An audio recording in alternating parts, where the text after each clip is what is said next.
What is up, my fellow Chibits? Today, I'm here to bring all of you the weekly Tokyo Ghoul Re video, this time on Tokyo Ghoul Re Chapter 108, and as you can see by the title, I'm doing a analysis slash review instead of a live reaction. The reason for it is because I did sit down and to record a live reaction, but after I finished the chapter, I looked at my live reaction, I was like, there wasn't a whole lot going on in the chapter that really warranted a live reaction, so I was like, fuck it, I'd rather dive in and talk about these certain details with a review. So yeah, that's why there's no live reaction. There will not be a live reaction this week. I did record one, but it's not something that was really good, or wasn't really that good of a live reaction, because there was nothing really warranted for one. So yeah, that's why there is none. So instead, I'm decided to focus more on talking about the individual events of the chapter.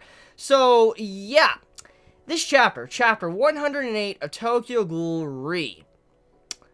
This is a very interesting chapter, especially towards the conclusion, also the beginning of the chapter, which confirms a lot, which we've already speculated about, but the beginning of the chapter confirms to the middle portion of the chapter, and there's even a card in this chapter as well. But before I get into that, though, I just want to say my apologies for this review being a little bit late. Most likely you guys are seeing it very late Saturday, and also or maybe even early Sunday morning, so I'm very, very sorry if this review is late. I am sorry, but I mean, just, it takes time to render these videos and stuff. It can take hours, so I just want to apologize if this review is late and you've been waiting all day, because I know many Chibits constantly messaging me that they've been waiting for this video to come out all day, or hours, or all night, and I mean, I'm very sorry if you've been waiting for a while. So with that being said, let us start this Tokyo Ghoul Re chapter review. Okay, so the chapter, it starts off with Urei coming in and talking about his RC levels. For instance, RC cell levels, and depending on his threshold where his levels are, will determine if he's a ghoul or not, or if, the other QS members are a ghoul already as well. So let's read this. So Higi has a 701 RC cell level, Aura has 980, and Zhao has 892. Overall, not that massive from what we have seen in the past. It's grown, but not that massive. And Yonebayashi had 852, which is very surprising, with how powerful Psycho is. I mean, Psycho, she kind of flattened Almond, and for her to only have a level of 852, it just amazes me. Imagine if she was actually at a level of a ghoul. Like, what if she had the RC cell levels of a ghoul, she went full ghoul? How strong would Psycho be if she could do something like that? Just imagine how powerful she would be if she was not restricting herself right now. It's insane. Anyways, Urei's RC cell level is 1,911. Now, I personally have no idea if that number stands for anything or is a reference to anything or any type of symbolism. I have no idea, but any of you smarter Chibits out there that know, please do so in the comments below. But I mean, the number gets its own panel, 1911, and I mean, this is Urei's actual RC cell count. And this is what it said. That is your current RC level, approximately double the stable level. So that means double. That means that Urei is way above where he should be, and that is very, very dangerous. And this is what the doctor says. If we're just going by RC levels, once you've crossed 1,000, you're basically already a ghoul. Now, let's look at this close, okay? So the doctor states, if you've passed 1,000, you might as well be considered a ghoul. Let's look at these levels, okay? Higi has a 701. Aura has a 980, and that's pretty fucking high. When you really think about it, Aura having 980, that's close to 1,000 to already be considered a ghoul. And then, Zhao also has an 892. That's pretty high, too. That's not really that far off. And since we do also know the Sunlit Garden in her, she has a connection to it. And then Psycho at 852, you can see where the QS are getting very close to that line of 1,000, where there is a potential possibility if something goes wrong and they really are forced to fight, they could probably all become full-fledged ghouls instead of, what they are now, how they're, still more, majority of their selves are human instead of ghouls. But yeah, anyways, Urei, he has crossed the threshold and he's already considered it. Urei talks to the doctor and says why maybe his RC levels are so high. He's like, the battle against Floppy, aka Almond, placed us in an unprecedented crisis. If it weren't for Psycho, we would have been all but decimated. Perhaps this is just a temporary effect of frame release. So this means that Urei constantly releasing his frames in recent chapters is why this is happening. The doctor replies saying, including the time with Genkui, this is the second time he faced off against a Kakuja. Kisho Arima, Ui, and Suzuya, all who have become special class, have at some point held their own against a Kakuja. I do believe that you have the capacity to rise up to that level one day, but, Ure, could you try eating a bit of this for me? And this is the scene when it confirms our suspicions about Ure.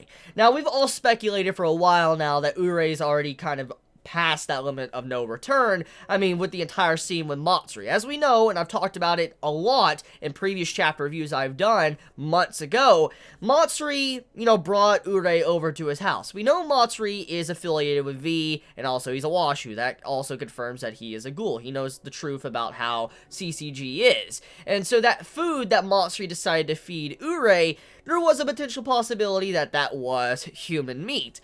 And when Ure thought it was very different or strange, but he did like it too, it's speculated that Ure did eat a human. And this confirms that most likely that is definitely true since his taste buds have been changed. We do know that he had broken his frame at the time. He probably exceeded, 1,000 in the terms of RC cell level. So I could definitely say that most likely from this chapter alone, Ure has definitely ate human at Matsuri's place because of how this food tastes like absolute shit to him. He says it tastes nasty and all that, and he kind of just spits it out because it's just that disgusting. It looks like he's just about to throw up. He looks like a standard ghoul that's trying to eat food, and he's just getting very sick. So, with this, we do know that Ure, if he continues to push himself, there's no going back, and most likely there isn't going to be any way back for him, especially with the events at the end of the chapter. Most likely Ure is completely fucked. He is not coming back, and he's not going to become a human ever again. This is probably going to be his final time really ever wanting to try out human food, because he now is going to become probably a ghoul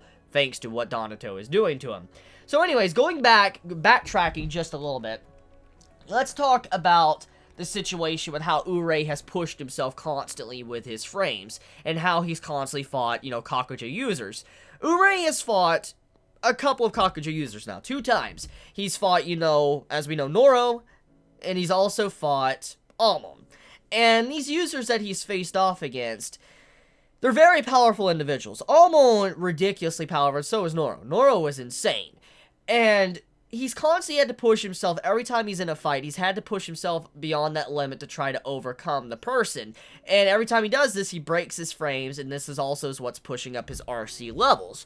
And because of the way this is being said, and we do know this is a flashback, most likely, this is hinting at that Ure is going to have to break all his frames, break frame 3 and past that, just to be able to beat Donato, because we do know Donato is a ridiculously powerful ghoul. Most likely, since this man is a very big mystery, he has a very interesting, Kagane, he most likely has a Kakuja. I could definitely see Donato having a Kakuja. Maybe, a Kakuja he can actually control that doesn't make him crazy. So he probably has a full body one. And so, since this is stating that, Ure has fought 2 people that have had, Kakujas, most likely Donato is the 3rd person he's fought with a Kakuja. That who he's currently fighting, most likely is going to be the person to finally push him over the edge. And, I mean, this will put him finally in that, level to where Arima is, where Ui and also Suzy is, but he will now sacrifice his humanity for, beating this person, and also to be well known, and for everybody to respect him for who he is.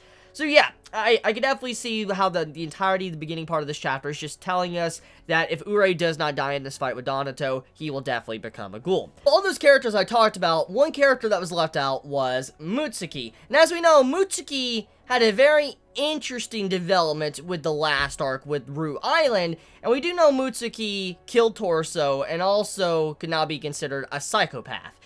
And now we know that it's now confirmed that Mutsuki is probably well beyond what Ure is right now. Mutsuki most likely is a full-fledged ghoul now. I mean, it's even stated in this chapter that Mutsuki's using his Kagane like knives. He's just slinging around, killing all the clowns and stuff, just cutting them up like they're nothing, and it proves that Mutsuki has gotten used to his Kagane, and that it no longer is something that, he is not really that good with. Now he's gotten very used to it. A very big difference compared to how Mutsuki was earlier on in the series. I mean, think about it like this, okay? Mutsuki, in the beginning of Tokyo Ghoul Re, didn't really use his Kagane a lot. He wasn't really good with his Kagane, but now Mutsuki is the one that clearly is way above all the other QS members in terms of RC cell levels. And so, we do know now that Mutsuki is definitely past the point of no return. I mean, for the levels of Mutsuki not to even be mentioned, Urei was mentioned first, and then Mutsuki after that.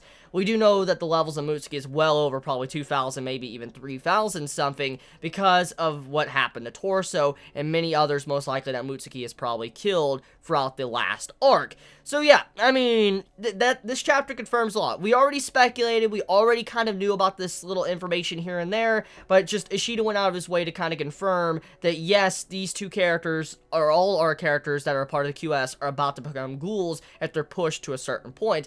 But Urei, definitely, he's going to become a ghoul. Mutsuki's already definitely a ghoul. And the other characters like Aura, most likely he might become a ghoul too in this fight. Because let's look at, you know, this chapter and this fight that's going on. Mutsuki's tearing through everyone, ripping them apart and all that. And people are just talking about how Mutsuki has changed. How he's using his Kagane, like throwing knives. How he's changed from the island and all that. And just, it's crazy how Mutsuki's just managing to do all stuff like this. But past all of that, though, once, you know, Mutsuki's fighting and cutting people up, Mutsuki looks over to Aura and is like, cut deeper. You're doing great, but just cut deeper. And it shows that Mutsuki's, like, pushing Aura to continue trying harder, continue to push yourself stronger, and to become stronger, and to take down your opponents.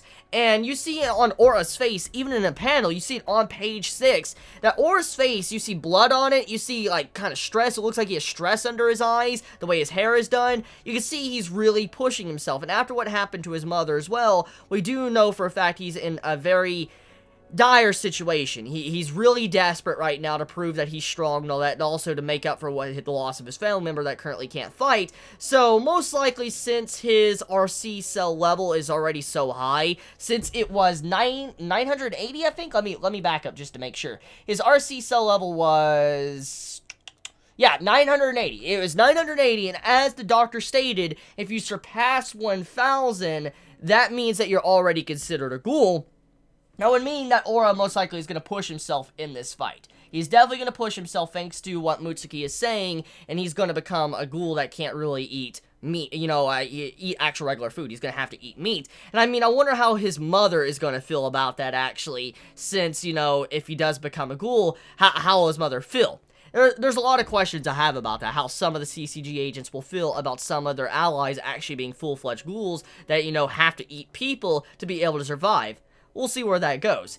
Anyways, once all that is said and done, you have it to where a bunch of the CC agents are talking like how, you know, even though there's a lot of in their number, they're very formidable, by themselves, they're pretty damn weak. They're not really that strong. The clowns are not really that strong at all if they're by themselves. We can wipe them out pretty damn easy.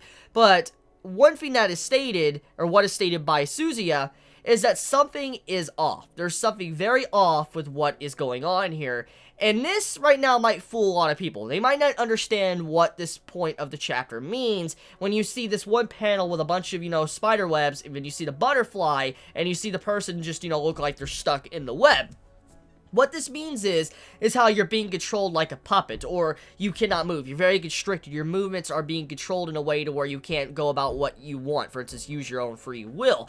And we do know Suzuya, thanks to his past with Big Mom and all that, we do know that he has a past to where he's been controlled. He's been used by people around him, and he knows how it feels to be used. He knows how it feels to be, you know, in a point to where you can't really move around, you have no freedom. And when he states, like, what a disgusting feeling in the hand, he pretty much realizes whatever's going on here with this fight, with, you know, what's going on with Mutsuki, to going on with Aura, to his fellow friends, a part of his squad, also Kaneki, he knows that there's something off with this fight. Something does not seem right. Something is going on, and he knows he's being used. Also, Mutsuki is as well. And so, yeah, automatically, Suzuya proving that he has learned from his past, and that most likely he's not going to sit idly by and probably help CCG out if things continue like this. If he probably meets Kaneki, like if he manages to come face-to-face with Kaneki, I could see Suzuya maybe talking with Kaneki, having a good fight with him, but then probably switching sides or, you know, becoming very indifferent to Kaneki because of what's going on with CCG at this time. Suzuya definitely knows something is going on, something's off, and what's happening here is very, very similar to what happened to him in part 1 of Tokyo Ghoul.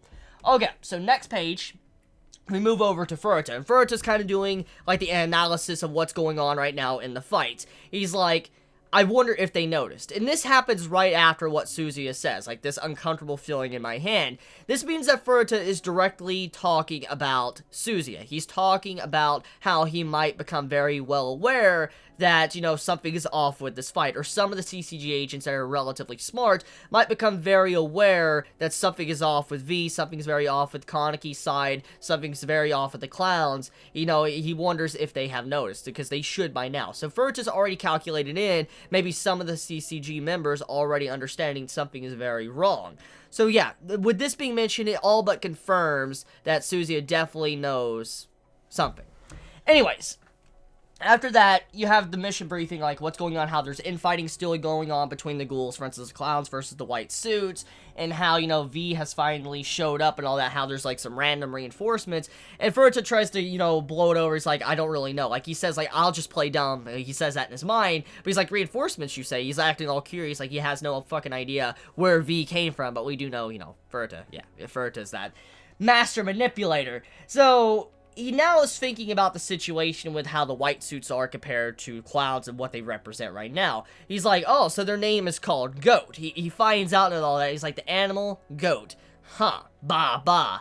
And automatically, Furuta making fun of Kaneki's name for his organization. But then he talks about the origin of the name. He's like, he must have got that from, you know, Takasuki's book, The Black Goat's Egg. That's probably why he went with that name. But he's like, you know what? Go ahead, name yourself the Black Goats or Alpacas, whatever you want to call yourself. I don't really give a shit at all. He's like, at the end of the day, when, you know, humanity views you ghouls, they're all going to view you just as ghouls, nothing more. And that's a very, very good point. I mean, when you do think about it, even though the white suits, which is, you know, Goat, is actually helping out CCG, if V starts attacking, they're gonna view, you know, the ghouls as, like, the enemy. I mean, you gotta look at it like this. V is attacking the ghouls, and then the ghouls are attacking V. Automatically, CCG is gonna view V as the ally, and then they're gonna view Kaneki's group as the enemy. And if Kaneki tries to take down V, which is helping out CCG, they're like, holy shit, they're attacking us. Because you gotta remember,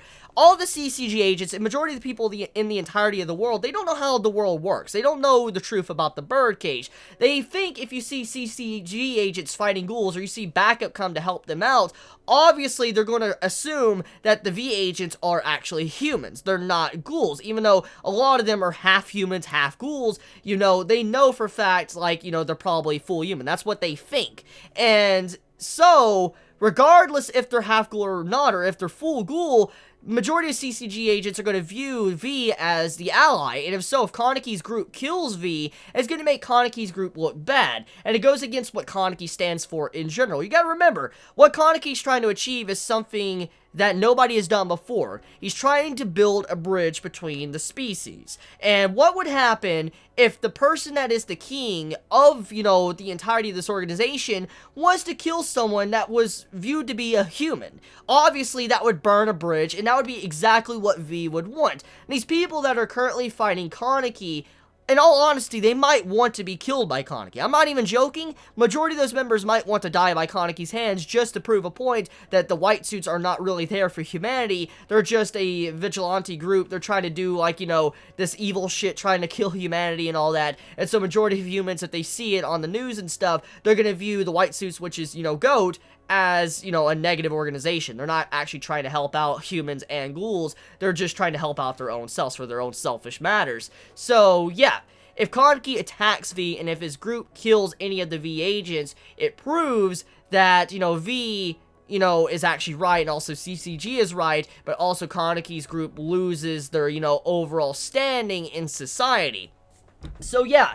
If any of you ask, like, why didn't Kaneki kill the V agents in this chapter, that's the whole reason. It's not that Kaneki doesn't want to kill them. He even stated in his mind he wanted to cut their tenets and slow them down. But you gotta remember, he stands for a lot now. He's not just standing on his own 2 feet and carrying his own weight, which is very heavy. He's having to hold the weight of countless others around the world. He stands for all ghouls mixed and full ghouls, he also stands for the side of humanity as well. And if Kaneki was to go out of his way to kill people and he is the leader, that just says what the entirety of the organization is like. So Kaneki not killing the V agents, even though it would be wiser to kill them, he's not killing them because it would just hurt the message of what he's trying to prove.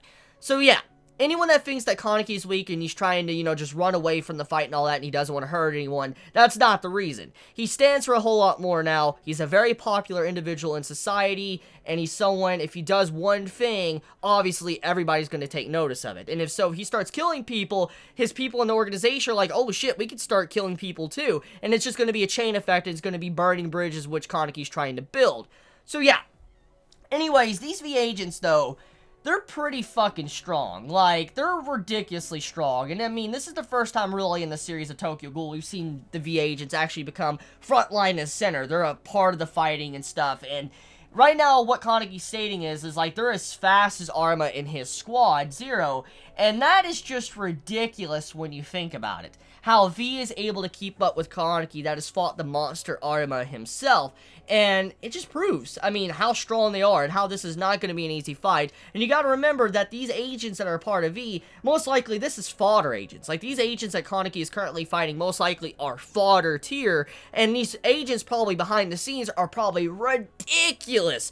Freaking ridiculous. Probably way above maybe even Arma, depending, because they're always constantly in the shadow. So when you think about it like this, I cannot wait to see some of the characters that Ishida introduces in the future when it comes to V members. Because, I mean, for these regular fodder members most likely to be this strong, imagine some of the V members in the future as the series continues to pick up pace. I mean, think about it. Anyways, Kaneki manages to escape, and he manages to get on a rooftop and escape on a train. But before I go into the next, segment of the chapter, let's talk about this quick little panel here on page 11. It says, Highness 22 State. Now, this is the card I talked about earlier on in the video, and I already mentioned it on Twitter, so if you already seen the picture and stuff I said on Twitter, most likely you already know, but in case you haven't, because not all of you Chivas follow me on Twitter, this overall panel here is actually symbolism. It also references the tarot cards, and it says Highness 22 State, and which represents the Fool. Now, as we know, there's only, 1 through 21, but 0 and 22 are represented as the Fool. That is reference to what Kaneki is. If you're well aware of the Fool's Journey, which is, what Tokyo Ghoul, follows, then you'll know about the Fool's Journey, and Kaneki is represented as the Fool. And with this, the Highness 22 State, Highness could be represented as king, okay? Like, Highness, like, yes, your Highness. So we could say Highness is king, and 22 is represented as the Fool, and I don't know what state obviously means, but I'm going to assume that this sign, in a way of what Ishida's trying to symbolize here, might mean the foolish king. And I feel like that's kind of just saying what Kaneki is right now, of how, how he's acting, but also what he represents as well. Because, I mean, remember, he was following the Fool's Journey. He was following that. And him being the foolish king does make a lot of sense because of what type of character he is, but also how Ishida set that up with his character. So him being given the foolish king type title in this chapter with that little bit of symbolism, it makes sense. I'll have the link in the description if you want to look more up into the Fool, the tarot card. But for now, though, let's carry on. So Kaneki manages to get out of there, he escapes, he gets on the train, and he's going to take that to where he needs to go at the lab. And so we move into the next segment. The next segment, I'm talking about Donato. So, okay, Donato, as I've stated in my live reactions, he is so freaking crazy.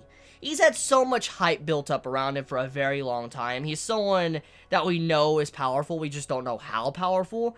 And finally, with him making a move in this series, we could see how formidable he is. I mean, it's not just the way he's been a mystery throughout the entirety of Tokyo Ghoul, it's also his Kagane that was recently revealed. His Kagane shape, being that of crosses, is so unique and interesting from whatever we have seen so far from Tokyo Ghoul. I mean, we've seen some crazy Kaganes, very unique Kaganes. I mean, look at what Eto's Kagane looked like, talking Kagane and stuff like that. But this is the first time we've seen a Kagane take shapes like this, like crosses. And Donato, also has shown formidable speed. Like, this man can go super fast. Like, if you don't keep your attention on this man, he will just completely move so quick you won't realize what's going on, and he'll cut you into tiny little pieces. He's also someone that is very savage and will rip you apart limb from limb just to prove a point and also get vengeance against you or whoever did him wrong in the past. So, Donato as a character definitely living up to what we all expected. I mean, I had a lot of high expectations for Donato's character, but seeing these recent chapters with him, he's definitely met those expectations and even surpassed those expectations because of just how crazy he is. So, the Donato and Urei scene opens up with Donato asking, in regards to Heise Sasaki, what are your thoughts on him, Urei? And this is something that is very interesting, actually. I'm curious to see the thoughts on Urei and how he feels about, you know, Heise Sasaki after becoming, like, the main leader of a Ghoul organization. And so, Donato asked a hard question, like, how do you feel? And then Urei is, like, on the ceiling and all that. He's like, why would you ask? He's like, personally, curiosity. And he's like, what if I said that the clown attacks was all due to the organization under his control? And Urei's like, nah, there's no fucking way. He's not that type of man. He cannot control multiple factions at once. He's not like that. There's just no way in hell that Kaneki could orchestrate all of this. So Urei already knows that it's not Kaneki that is doing the clown attacks. So at the very least, Urei is not blinded by maybe his hate towards Kaneki and why he, left. He now knows, like, yeah, it's definitely not Kaneki doing this. There's other reasons here. Someone else is pulling the strings and all that, and the clowns are moving in their own way. He also says to Donato, also, you guys have no reason to team up with Sasaki in the first place, nor are you the type of people that would be able to trust Sasaki, a former investigator. And it brings up a very valid point. And when Urei starts talking about this, he's like, it's more reasonable to assume that the clowns are moving on their own accord. And Donato replies with, but the clowns love famous people, and he is a very famous person. And then Urei's like, that's still not a reason. So he's like saying, even though you guys do like famous people, you just want to have fun and all that and destroy the world, it doesn't give you a reason to really work for someone and actually follow their orders. So, with that being said, we do know for a fact that Urei at the very least knows that Kaneki is not a part of this, and so anything that happens to Higi, he's not placing the blame on Kaneki. So that's good. That's very good confirmation to know. So, even if Urei finally becomes a ghoul and he becomes a full-fledged ghoul, he won't blame Kaneki for it. If he gets, if he becomes an outcast and he's thrown out of CCG or whatever happens in the future, he will not blame Kaneki for that. So that's what this chapter confirms at the very least for Urei's character and how his connection is with Kaneki. Anyways, next thing that pops up is that Urei's trying to figure out a way to get Higi out of here. He's like, Higi, you need to go. And he's like, you need to go. And then, Higi's already very well aware of how Urei's trying to play this. And in his mind, he's like, you mustn't, Urei. You mustn't do this. Because if you do this, you're just going to probably kill yourself.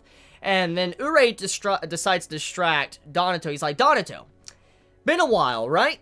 How's the fresh air taste? And Donato replies like, not bad. It's very funny when you think about this conversation between Urei and Donato. It's like, Urei's strapped up against the ceiling. He can't move and really do much. Higi, he's on the ground. He has no arms. He doesn't have any arms to pull himself up with. And Donato, he's just having a casual conversation. He's like, it's not bad being out, of prison, all that, being able to do my own thing. And he's like, but I have some complaints about the food.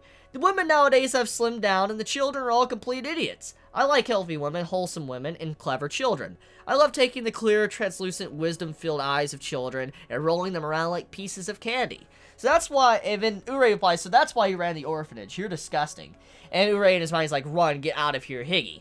So, right now, this conversation between Donato, it seems so pointless, but it shows you how Donato feels about this situation. How he doesn't really give a shit at all. He's just playing with Urei. He's just, playing with him and just allowing him to feel like he's in a safe spot to where he might be able to save Higi or save himself. Donato is messing around with this man, and that's just how scary Donato is. This man is willing to go out of his way just to fuck around and start talking to Urei, just revealing information, telling him his thoughts of how he feels about, being out of prison. It's just scary. When a person can do something like that while he has you trapped, this man is very scary and very powerful, and this man can be very unpredictable. Anyways, Donato reveals some of his past. He's like, but that too was taken away from me. For instance, his orphanage. I believe the name of the investigator from that time was What was it again? Ah, yes. It was your father. So, Urei's father is the one that got Donato locked up in the first place, which makes a hell of a lot of sense now. It explains a lot of why Donato is doing this to Urei, and I mean, I'm pretty sure Donato knows about the situation with Almond as well. He probably knows that the QS squad handled Almond, and unless, you know, Almond's alive or somehow Donato is aware, Donato also probably has pent-up aggression towards Psycho and Urei thanks to Almond, and so that was one of the cases of why maybe he was going this far to hurt Urei. But now we kind of know one of the bigger reasons too. The reason why he's so upset and he's making Urei watch him tear apart Higgy is because Donato couldn't do anything all those years, thanks to Urei's father. Urei's father locked up Donato. Donato was forced to be in a prison for a long period of his life, and so whatever he wanted to do or accomplish, he couldn't do. If anyone that he cared about was dying around him, he couldn't stop that. There was nothing he could do at all, and so he was forced to watch his loved ones die. And so when he was forcing Urei to watch, you know, Higgy get torn apart limb from limb, in a way, it was kind of like Donato stating, this is how I feel. This is how I felt while I was locked up. How do you feel? How do you feel being locked up, not being able to do anything to save the person you love, while you're sitting there watching them die? And so Donato wanted Urei to feel the exact same pain as he felt when he was locked up in prison. And I don't know if Donato necessarily wants to kill Urei. I don't think he probably wants to. I think, though, Donato wants Urei to suffer. I think he truly wants this man to suffer and just feel a whole lot of pain that he has felt. Maybe the point of where he's trapped, he can't do much. Maybe, you know, Donato might try to kill Urei. I have no idea, but I could see Donato maybe just wanting to see Urei suffer because of how he's been constantly locked up for many, many long years. So, yeah. I mean, it makes sense now why he's so angry and why he's doing this to Urei. It's a very good reveal. And I mean, I can't wait to see how he feels about, you know, Psycho now that we know how he feels about Urei because of his father. And so, we do know that Donato had a connection with Almond and all that, so, yeah. I wonder what he's going to try to do to Psycho or what he's going to do to Urei thanks to he was the leader of the QS squad. We'll see where that goes. Anyways, chapter overall, a very, very, very, very good chapter. I mean, even to the point where we're seeing Urei getting, you know, completely have a hole blasted in his chest by, you know, Donato's Kagane. Damn. That Kagane looks so badass, though. I gotta admit, that Kagane looks so freaking fucking epic. Like, I mean, look at that Kagane, dude. Look at the crosses and all that, the way it is. I mean, you just see the separation of the Kagane with the crosses and all that, how they're attached. I just love that design. I love the design Ashita did with the crosses, and I really hope Kagane in the future show more stuff like this, because, I mean, as we know, Kagane is linked to the RC cell level and also the imagination, so, I mean, if Urei finally ever does go Kakuja, like, you know, we know he's gonna go full Ghoul. We're fully aware that Urei is gonna go full Ghoul. I'm just curious if Urei does ever achieve a Kakuja, if he does get one, what would his Kakuja look like? Because we do know it plays a huge part with your imagination of to what your Kakuja looks like. So we'll see where that goes in the future. But let me know your thoughts in the comments below. How do you feel about Donato's reveal about how he hates Urei and why he hates him? Let me know your honest thoughts in the comments below. I love you all so much. Please be safe. Chibi out.